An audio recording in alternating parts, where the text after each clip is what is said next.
Implement two-factor authentication and keep your software updated. Cybersecurity isn't just for tech experts. It's a skill everyone needs. Equip yourself with the tools to navigate this digital landscape safely. Stay secure, stay informed. Welcome to the vulnerability analysis section. So we covered scanning and we managed to discover a bunch of information about our target. And right now we're going to use that information to discover whether a target has some vulnerabilities. We're going to cover 3 different tools in this section. And the first one is going to be an already familiar tool, which is called Nmap. We're going to tackle a subject on Nmap scripting. By now, we learned that Nmap is used for scanning targets. But Nmap can also perform vulnerability analysis, and in some cases it can even perform exploitation with the help of different scripts. As this is advanced use of Nmap, we should first explain what are these Nmap scripts. Well, Nmap scripts are commonly used in scanning to detect different service vulnerabilities. It can also be used for brute forcing attacks. It can be used to detect a malware on target machine. It is also used to collect even more information about databases and other network services. So we can consider this lecture to be half scanning and half vulnerability analysis. The goal of this lecture, however, will not be the vulnerability analysis, but to show you how we can run these scripts. And before we even run them, we need to know what are our available options. So, where are those scripts? How do we run them? How do we know which scripts even exist? Inside of the Kali Linux, we can find all the scripts that Nmap has inside of this directory. So, open up your terminal and navigate to user share /nmap and then /scripts. If I type ls right here, we can see there are a lot of them. Let us test some of them out and see whether they give us any information about our target. Now, running scripts comes with 2 different options. We can either specify one script to use in a scan, or we can specify a group of scripts that we will use inside of a scan. And to fully understand all the possible things that we can do with scripts using Nmap, you should take a look at this page right here. This is the official Nmap page from the nmap.org link, and in the /book/nseusage.html, it will give us a good explanation about script groups and the usage of Nmap. If I scroll all the way down, here is the usage and examples. We get different script categories, which are script groups. We can see right here that the currently defined categories are auth, broadcast, brute, default, discovery, and many more right here. And down here we can read about each and every one of them to see what each script group does. So for example, right here, the brute script group, it says these scripts are used to brute force attacks to guess authentication credentials of a remote server. Nmap contains scripts for brute forcing dozens of protocols, including HTTP brute, Oracle brute, SNMP brute, and so on and so on. Let us test some of them out. Let us start with this auth script group first. We can read these scripts deal with authentication credentials or bypassing them on the target system. Examples include X11 access, FTP anonymous, and Oracle enum users. Now, these right here that you read are single script names, and these single scripts belong to this larger script group. Right here it also says scripts which use brute force attacks to determine credentials are placed in the brute category instead. So right here, there are no scripts that are used for brute forcing. And what brute forcing simply means is running a bunch of usernames and passwords onto the target system to discover which one is the correct username and which one is the correct password. But more about brute forcing later on. For now, let us go and test some of these scripts. To run a scan with the script group, we can use nmap --script, and after it, we specify the script group. So in my case, I will use auth, and I will scan my metasploitable machine with the synscan. Remember, synscan requires sudo privileges, so let's add sudo and type in our password.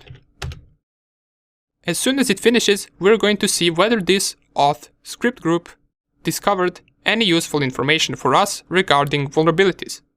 Okay, so it has finished. Let us see whether our script managed to detect anything unusual. So we get the standard output of all the open ports, and we also get some other information for some of the ports. For example, right here we get FTP anon, and this FTP anon is just a single script name from the Nmap. It tells us that anonymous FTP login is allowed. What does this mean? Well, this is something that we will cover later. For now on, just keep in mind that anonymous login is allowed for the port 21.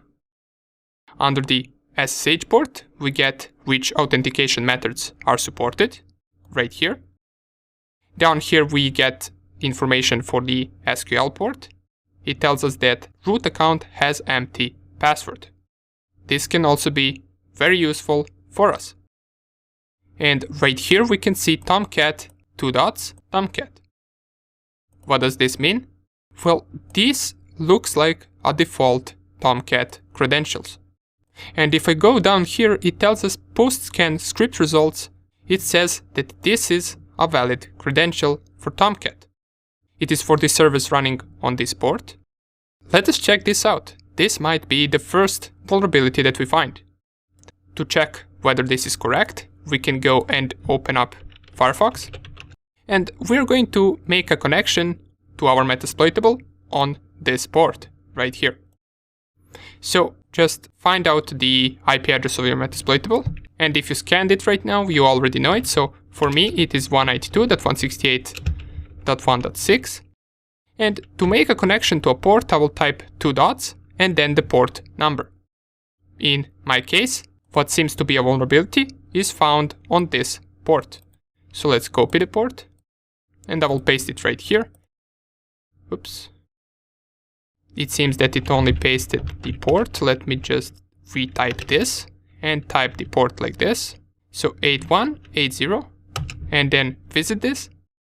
And here we get the official Apache Tomcat page. Let's see whether we can find something interesting right here. And what we're looking for based on these credentials is a login screen. So this Tomcat administration seems interesting. If I click on it, it leads us to this admin page where we are required to specify username and password. And down here from our scan, we got Tomcat and Tomcat. Let's try it out and see whether it fits. If I type Tomcat for the username and Tomcat for the password, click on login. There it is. We managed to log in to the admin page of the Tomcat server. Great. This is our first vulnerability that we managed to discover and exploit. We are now in the administrator page of the Tomcat. Now, there are other things that we can do right here as well, but for now, we're just happy that we managed to gain access to the administrator page. Down here we have user databases, mail sessions, data sources, and these are all empty because this is a test machine. But if it was a real machine, this would probably all be filled with some other useful information. Great, let's leave this on side for now. So we managed to gain access to the Tomcat administrator page with the help of Nmap script. Let's see what else we can do with scripts. So let's go and try out the malware scan. These scripts test whether the target platform is infected by malware or backdoors. Let's see whether our target is infected with malware. We can run the same command, just this time instead of auth, we're going to use malware. Let's run the scan.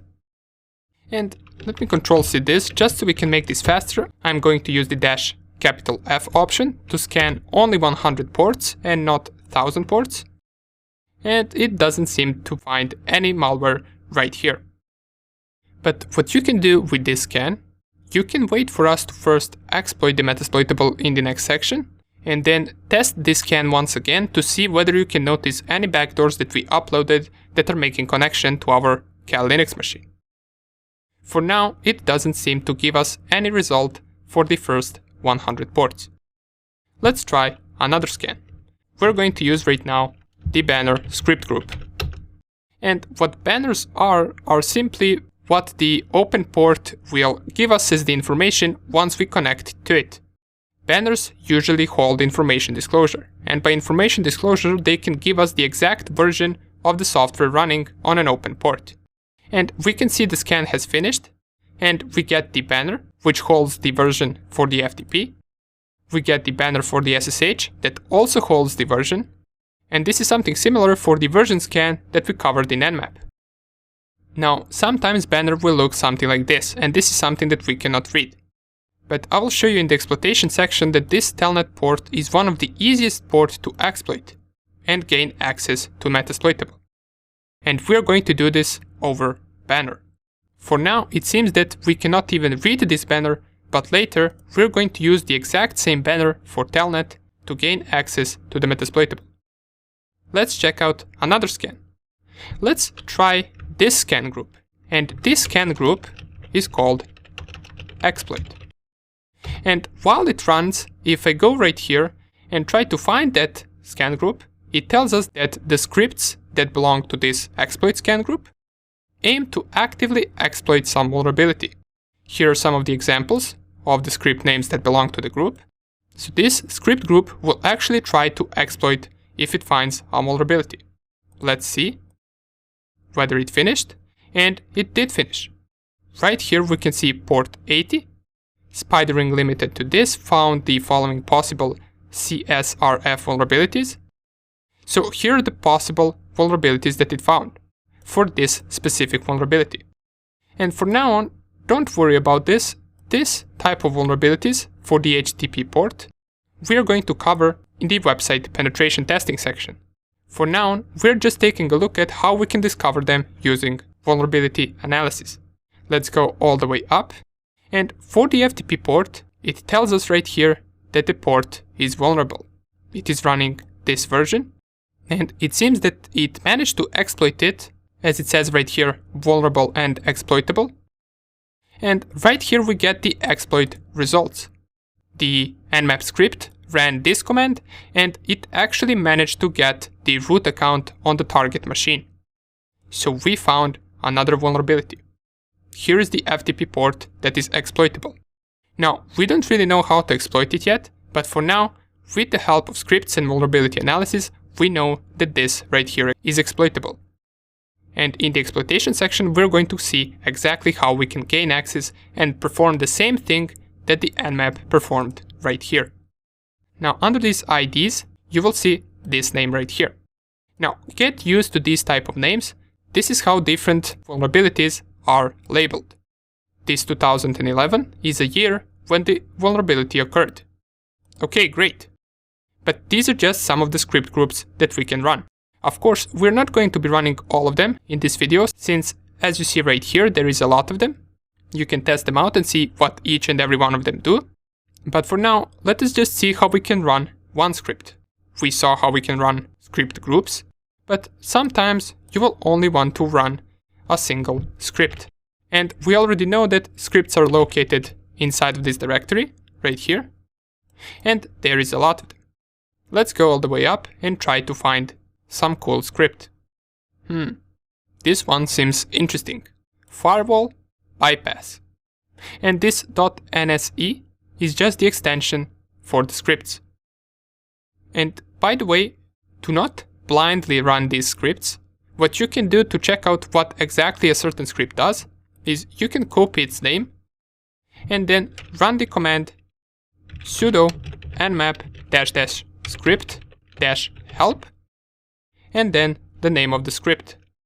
So paste the script name and type enter.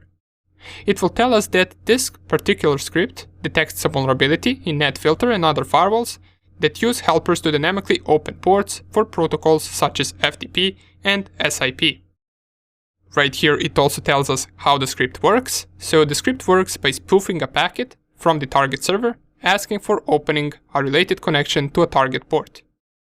And to run it, in case you want to run it, you can type sudo nmap --script. And it is similar to running the script groups. All we need to do is just paste the name of the script and add the IP address. It will start running this script onto the target.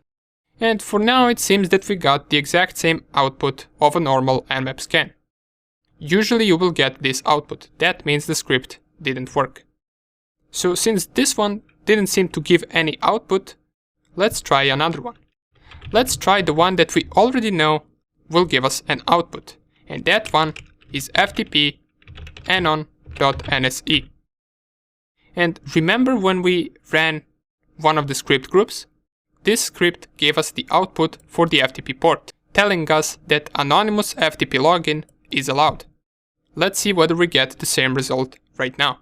If I run it, go all the way up, and it tells us anonymous FTP login allowed.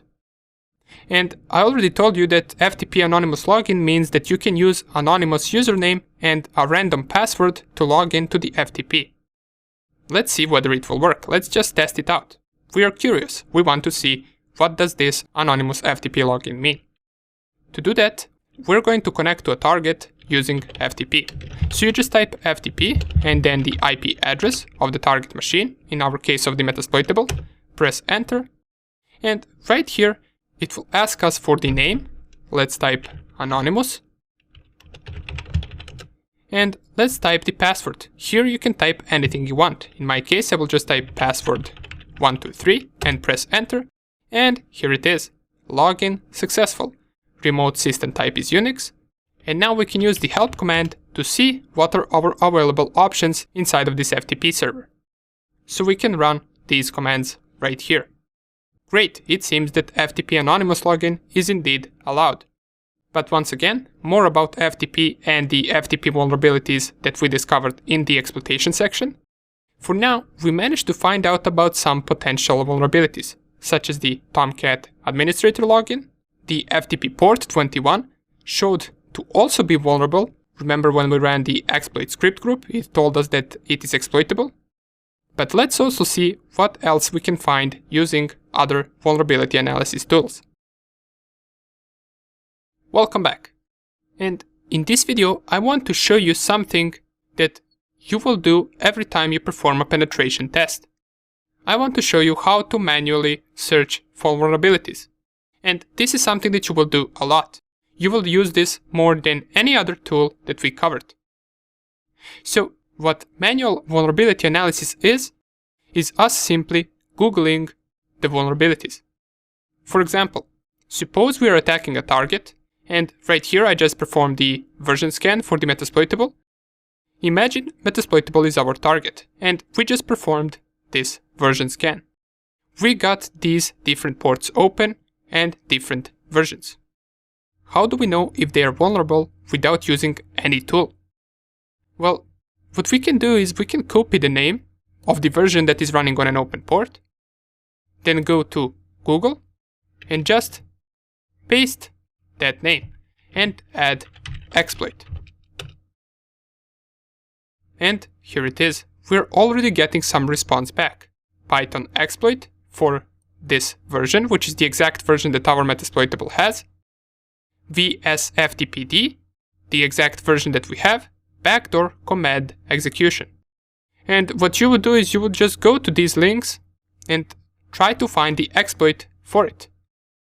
Down here we already see that an exploit already exists. For which platform it is.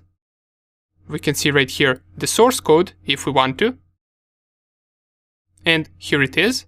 The exploit is coded in Python in this case.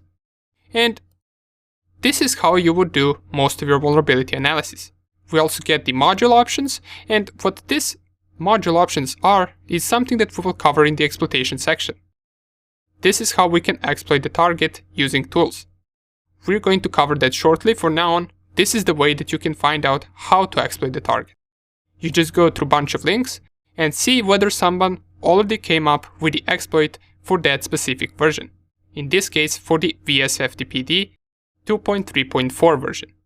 And you would do this for any version that you discover. For example, you can go right here, Apache HTTPD, and copy the version. Make sure that you copy the number as well, which in our case is 2.2.8. Then go and paste the name of that version. Add exploit. And here we already get some output. Security vulnerabilities. if we click on it, we can see all of the vulnerabilities that this version of Apache has. Right here we can see which score they have, and the higher the score, the stronger the vulnerability. Right here we can see the vulnerability ID, which, remember from the last video, I told you this format is used for vulnerabilities and you will see it a lot. And we can see all the vulnerabilities that it has. This one particularly we are really interested in. Why? Well, because it has the score 10. That means that it is a really strong vulnerability, most likely execution of code or remote access to the target. And it indeed is. It says right here, code execution. And if you click on it, you can see what this vulnerability does. You can see confidentiality impact is complete, integrity impact complete, availability impact complete. There is a total shutdown of the affected resource. The attacker can render the resource completely unavailable. So this also seems like some kind of a DOS attack. And down here we can see that this will most likely work only for Windows. As I'm noticing Windows right here a lot. Windows right here, Windows right here. Now of course you would read through this a little bit more detailed, but for now this doesn't seem as an exploit that would work on our Metasploitable, because Metasploitable is running on Linux. And this is what you would do most of your time, researching for vulnerabilities. This is how you find them, and then you search for the exploit created by someone else that you can use to exploit the target. Another thing that you can do is you can use a tool inside of the Cal Linux called SearchSploit. And SearchSploit, if I type --help, simply takes the input of the version of software, and then it searches through Cal Linux database through all of the exploits that Cal Linux has and tries to find an exploit that will work for that specific version. Right here we have some usage examples, but we don't need to perform these complicated commands. All we can do is copy, for example, some version. Let's say we copy this version of software, Unreal IRC, and copy this.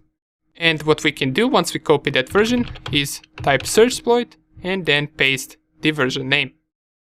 And we get the result. It will tell us right here there are already some existing exploits for the Unreal IRC. We also get which version are the exploits for. One of them are backdoor command execution. The second one is local configuration stack overflow. We also get the denial of service exploit. And on the right side, we get the path to those exploits. Right here, this one is under Linux remote and it is named 16922.rb. And this RB simply stands for Ruby. This is coded in Ruby language. One of them is for Windows, one of them is for Linux. Since we're running Metasploitable, we would only be interested in the Linux exploits. So let's try to navigate here.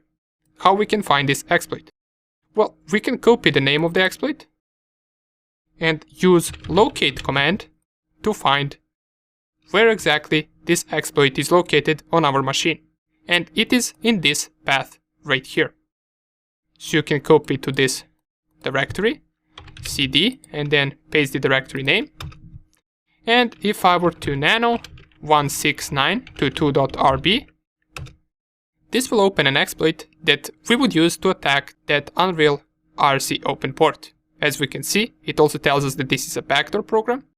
This file is also part of Metasploit framework, and Metasploit framework is one of the biggest tools that we are going to cover in the next section. We'll cover all of the basics of it, and we will also cover how we can run exploits and attack different machines using this Metasploit framework. Okay, cool. We found an exploit for this specific software using SearchSploit. So now we know we got exploit for that version of software that we have on our Metasploitable. So this is usually how you would perform most of your vulnerability analysis. You either use tools like SearchSploit or you manually try to find an exploit on Google to see whether anyone has exploited it before, and if they have, how did they do that? You would also use Nmap scripts sometimes, but I personally rarely use Nmap scripts for vulnerability analysis. And the last tool that we are going to cover for the vulnerability analysis is going to be Nessus, which we will see in the next section. That tool is huge and you will use it a lot in your vulnerability analysis. See you there. Welcome back.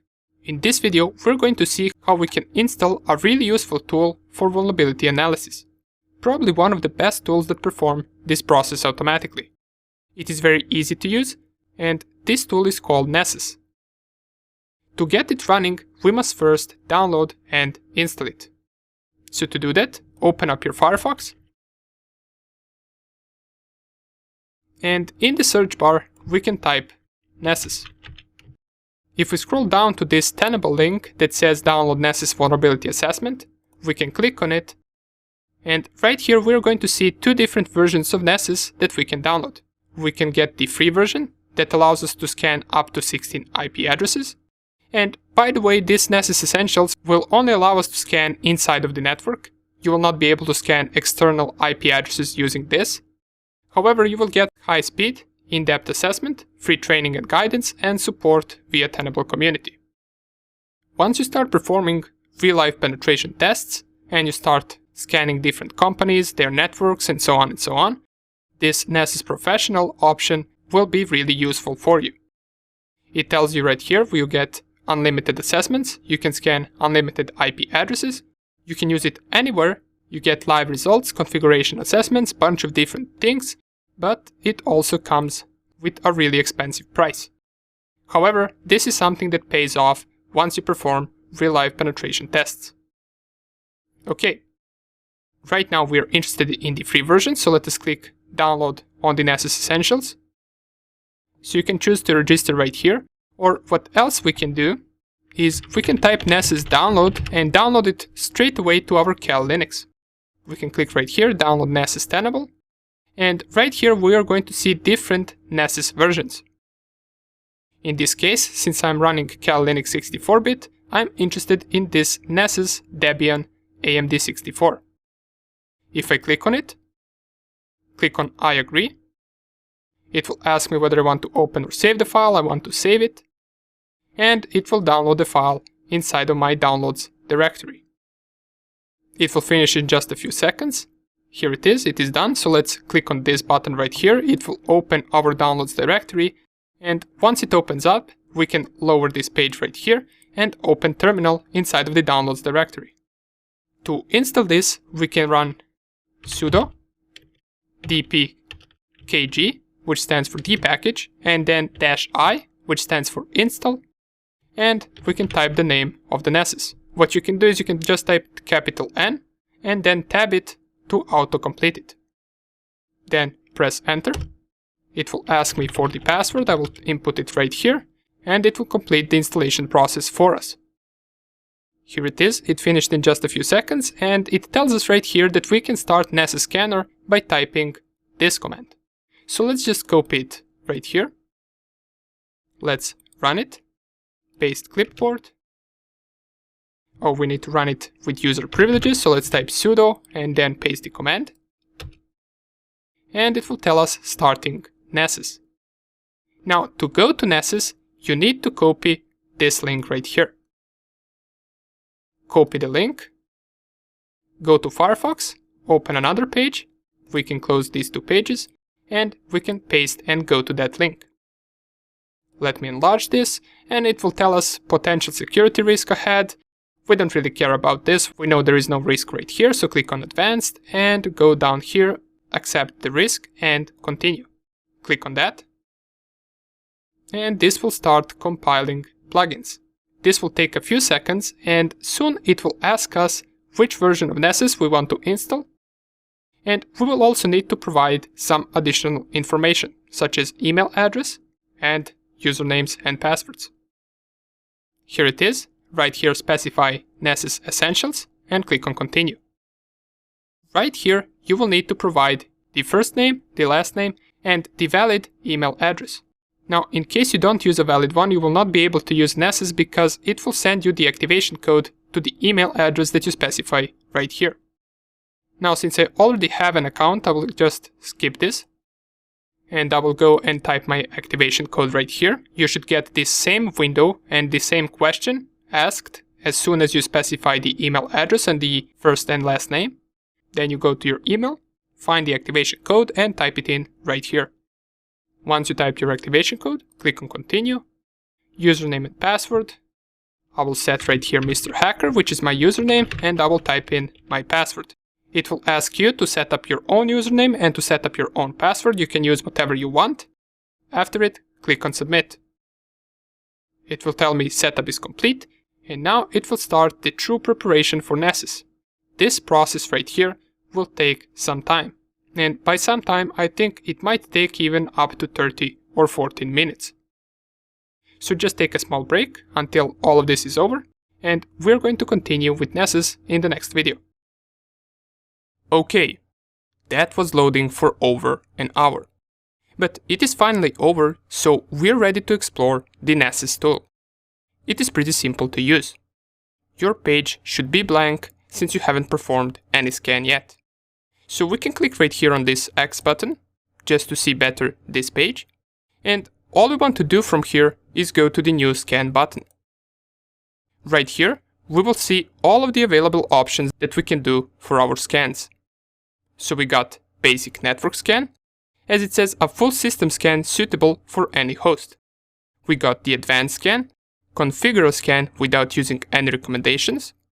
And we got a bunch of the other options, and for some of them we need the Nessus Professional version in order to use, such as this one, this one, this one, and all of these that have the upgrade on them. Now, as I already talked about, with Nessus Essentials, we're only going to be able to scan local IP addresses. Inside of a company, you could use this tool to scan their networks for vulnerabilities. However, you cannot scan an external IP address with this. So scanning a website is not going to work, unless it's inside of your network. Another thing to remind you is that we can scan with the free version up to 16 IP addresses. And if I'm not mistaken, those 16 IP addresses clean after 90 days, so after 90 days you will be able to scan more IP addresses, but I'm not sure about that. And if you have a free version and you have more than 16 targets, you will have to scan that network with multiple Nessus scans.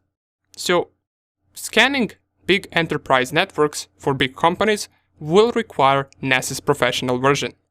But what we want to do here, to learn Nessus and how to use it, we want to go onto the basic network scan. And this basic scan will require us to specify some options. Now, for our first scan, we'll be scanning only Metasploitable. So, turn it on if you haven't already. Check out the IP address of Metasploitable. In my case, it is 192.168.1.4. And once you do that, we can proceed to specify our options. In the General tab, under the name, you can specify anything you want. I will simply just type Metasploitable. Under the description, I will just leave this empty. There is nothing really to specify here. You can put anything you want here, just so you can recognize which type of scan you did and on which target you did it. In the folder, we will leave it on My Scans, and in the targets, we specify the IP address of our target machine. Since right now we are only scanning one machine, we will specify the IP address of Metasploitable. But if you were to scan a network, you would specify something like this: 192.168.1.1/24, in case it is a /24 network. I believe you can also specify it like this, so dash 192.168.1.255. But right now, let us just go with our Metasploitable. And with the free version, we can't even scan 255 hosts. Remember, we can only scan 16. Once you specify this, we want to proceed to the Schedule tab. And here, this Schedule tab is useful once you want to schedule your scans on a certain period of time, or you just want to schedule a scan while you're doing something else on the side. For now, we're going to leave it off. Under the Notifications, you can choose if you want to send results to some emails over SMTP server. We're not going to be doing that right now. In the Discovery tab, this is the important stuff. Here we choose how many and which ports we want to scan. We have an option of scanning common ports, and this is similar to Nmap default port scan. It will only scan most popular ports. Or you can select Scan All Ports, which we're going to use right now, to scan all 65,000 ports on our Metasploitable. And if you want, there is a custom option, which is the third option right here, but we're pretty satisfied with this Scan All Ports option. If we read the settings, the general settings, always test the Nessus localhost. Use fast network discovery. Under the port scanner settings, we have scan all ports. Use netstat if credentials are provided. Use SYN scanner if necessary. And we're pinging hosts using TCP, ARP, and ICMP. Good. Once you set this to scan all ports, you can go to the assessment. And in the assessment tab, we can choose what we want to scan for. So there are a few options. If I click right here on the scan type, we have scan for known web vulnerabilities, scan for all web vulnerabilities, and scan for all web vulnerabilities complex. For the purposes of this tutorial, we will be scanning for known web vulnerabilities. Why? Well, this will just take lesser time to finish. When you run scan for complex web vulnerabilities, it usually takes a lot more time. And we can see right here under the general settings, avoid potential false alarms, enable CGI scanning, and web applications, we will crawl up to 1000 pages, up to 6 directories, and we will test for known vulnerabilities in commonly used web applications. These are our assessment settings. But also keep in mind that if we discover some web vulnerabilities, we will see how to attack them in the web penetration testing section. That will come right after the exploitation section. For now, let us just see whether Nessus will find something juicy. Right after, we go to the report settings. And usually you want to leave this on default, so we're not going to be changing anything right here. And finally, in the Advanced tab, we will leave it on default for now and proceed to click on Save. So click on Save right here. And you should have your scan right here. Now, you will notice that it does not automatically start. We must launch it. And we do that by clicking on this arrow right here, which says Launch. Click on it. In just a few seconds, here it is. These green arrows will start spinning and our scan has officially started. This will try to discover all the vulnerabilities it can find for the metasploitable machine. Now, keep in mind that these scans can take a lot longer than Nmap scans. You can always check the current state of scan by clicking on the scan name, in our case on the metasploitable, and you will be able to see what it managed to find for now during the scan. Different vulnerabilities will be marked with different colors. We will have blue color, which means information disclosure, and what that is it possibly managed to find some information that should be private, or it managed to find the service version or something similar that allows us to find out more information about the target. It doesn't necessarily mean that the information is useful though. Then we have green, yellow and orange vulnerabilities, or also known as low, medium and high vulnerabilities. And at the end, we get the most interesting vulnerabilities, which are critical vulnerabilities. This usually includes remote code execution or something similar. So what you can also do, you can click on them, and this is just what it managed to find at this current point of scan. So we got one critical vulnerability for now. We got two mixed vulnerabilities, one medium vulnerability, and some information disclosure right here. Let's go back, and we're going to wait for this to finish, and once it's done, we will get back to it and see the results. Alright, it is finally over. And we can see, if I click on the scan, that it managed to discover a bunch of vulnerabilities. All kinds of them. Let us go through these results and see some of the vulnerabilities it found. Remember, we are most interested in critical and high vulnerabilities. Others can also be useful, but these two are the main ones. First thing we see is that it managed to find 7 critical vulnerabilities, 11 high vulnerabilities, 36 medium vulnerabilities, 7 low, and 148 information disclosure. Let us click on the scan. Right here we can order the vulnerabilities by their severity. So if I click on this arrow, it will go from the information to the critical, but mostly we are interested in critical vulnerabilities, so I will click it once again, and let's go with any one of them. We're going to see an example of each vulnerability. We're going to check one critical, one high, one medium, one low, and one information disclosure. Let's go, for example, with this one. So it says NFS exported share information disclosure. This is a critical vulnerability. Down here we can see the description, and it says at least one of the NFS shares exported by the remote server could be mounted by the scanning host. An attacker may be able to leverage this to read and possibly write files on remote host. It tells us what is the solution to fix this vulnerability, as it says configure NFS on the remote host so that only authorized hosts can mount its remote shares. Down here it tells us where it found the vulnerability. It found it on our Metasploitable on the 2049 UDP port. And what you would do, for example, is you would then Google this vulnerability, which we learned in the previous video where we covered Googling vulnerabilities and SearchSploit, and you would see how you would exploit this. For now, we know that this exists. Let's check another critical vulnerability. Let's go, for example, onto this one, bind shell backdoor detection. It says a shell is listening on a remote port without any authentication being required. An attacker may use it by connecting to the remote port and sending commands directly. This seems like a really big problem. And we're going to see in the next section how we can actually gain access from this critical vulnerability. It is very, very easy, trust me. But these types of misconfiguration happen often. Down here we can see the solution, verify the remote host has been compromised, and reinstall the system if necessary. And the actual vulnerability is found on the port 1524 over TCP. Now, since critical vulnerabilities are most important, let us check another one. Let's go on to this one. VNC server password is password. So it seems that we get the default credentials for some software running on our Metasploitable. As it says, the VNC server running on the remote host is secured with a weak password. And this type of vulnerability is something that you will find the most. Now, it doesn't have to be anything connected to the VNC server, but weak credentials are something that even the biggest companies have.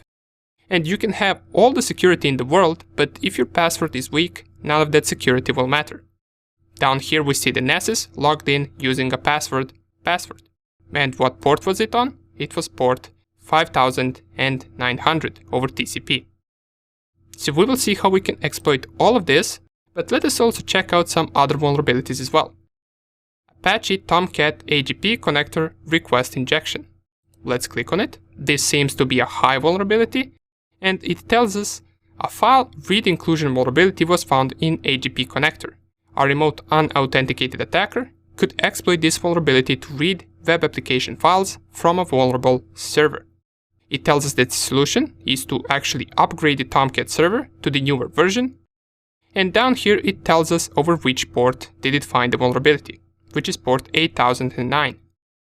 On the right side we can also see some additional vulnerability information, such as what is the vulnerability for. It is for Apache Tomcat. Is the exploit available? Yes, the exploit exists for this, and they are available. The patch was published on March 1st, 2020, and vulnerability was also published on that same day, and Nessus managed to successfully exploit it. Reference information, and here are the vulnerability names. So you would just type this, search for an exploit for it, and you would manage to exploit the Metasploitable machine. Let's check out a few more vulnerabilities, and then we're going to wrap up with this tutorial. Let's go to a medium one, and let's go, for example, to this one, SMB sign-in not required. Sign-in is not required on the remote SMB server. An authenticated remote attacker can exploit this to conduct man-in-the-middle attacks against the SMB server. Now, we have not covered man-in-the-middle yet, but later in the course we will be devoting an entire section to this attack, to the man-in-the-middle attack. So for now, we just know that the SMB port, which is running on port 445, is vulnerable to the man-in-the-middle attacks. Okay, let us also check out some information disclosure. So right here we can see Open SSL detection, service detection, GET request, SSL TLS version supported. So we can check out which SSL and TLS versions are supported. This plugin detects which SSL and TLS versions are supported by the remote service for encrypting communications. And this port seems to be running SSL version 2, SSL version 3, and TLS version 1. And these are just different protocols used for encryption of the data that is being transferred over this port. And once again, you will see that SSL is vulnerable to the man-in-the-middle attack. We can decrypt this data using that specific attack. However, don't worry if you fully don't understand what I'm talking about. This is once again something that we will cover in a later section. Okay, great. Do you see right now how amazing this Nessus scanner is? It literally gave us most of the vulnerabilities just from a single scan. In the next section, we will see how to exploit most of these vulnerabilities on the Metasploitable, but on other targets as well. In the next video, we're going to scan other machine using Nessus, and we're going to see what results we get. See you in the next video. Welcome back. In this video, I want to show you another example of a Nessus scan. So in the previous one, we scanned our Metasploitable, which is a Linux machine. Right now, we're going to see what results can we get scanning a Windows machine. So I have right here Windows 7 virtual machine, and what's special about this machine is that it hasn't been updated in a year. And keep in mind, there are a lot of people in the world that don't regularly update their operating systems. This machine specifically doesn't have any additional software installed and running on open ports. The only open ports it has are these ones, and most of them are open by default once you install Windows 7. Let us see what our Nessus scan will manage to find on an unupdated Windows 7 machine. So let's go right here and go on to new scan. We already know how we can perform the scan, so I will not be explaining the details. We navigate to the basic scan and we can type right here Windows 7. The IP address I checked out right here, it is 192.168.1.6, and if I scan it, go to the discovery, we can scan all ports. In the assessment, we're going to scan for known web vulnerabilities. In the report, we leave everything default, and in the advanced, we leave it on default. I will click on save, and I will just run my scan. This will start scanning my Windows 7 machine, and in a few minutes we will receive the entire scan and all the vulnerabilities it managed to find for our Windows 7 machine. Once again, keep in mind that it doesn't have any additional software installed. I just installed an operating system and connected it to my network. Let's wait for the scan to finish, and we're going to see what it will manage to find. Okay, the scan has finished. Let us check out the results that Nessus gave us. If I click on my Windows 7, we will see it managed to find 4 critical vulnerabilities and 2 high vulnerabilities. And these are the vulnerabilities it found on Windows machine that hasn't been updated. Let us check them out. If I click on this and click on Microsoft Windows multiple issues, we will see 4 critical vulnerabilities. Unsupported Windows OS. This means that the Windows has not been updated, as it says right here, is either missing a service packet or is no longer supported. This simply means it hasn't been updated in a while. As a result, it is likely to contain security vulnerabilities, and that is true. We get the MS14, which it says right here, vulnerability in channel could allow remote code execution, uncredentialed check. And down here, we also get what type of vulnerability it is.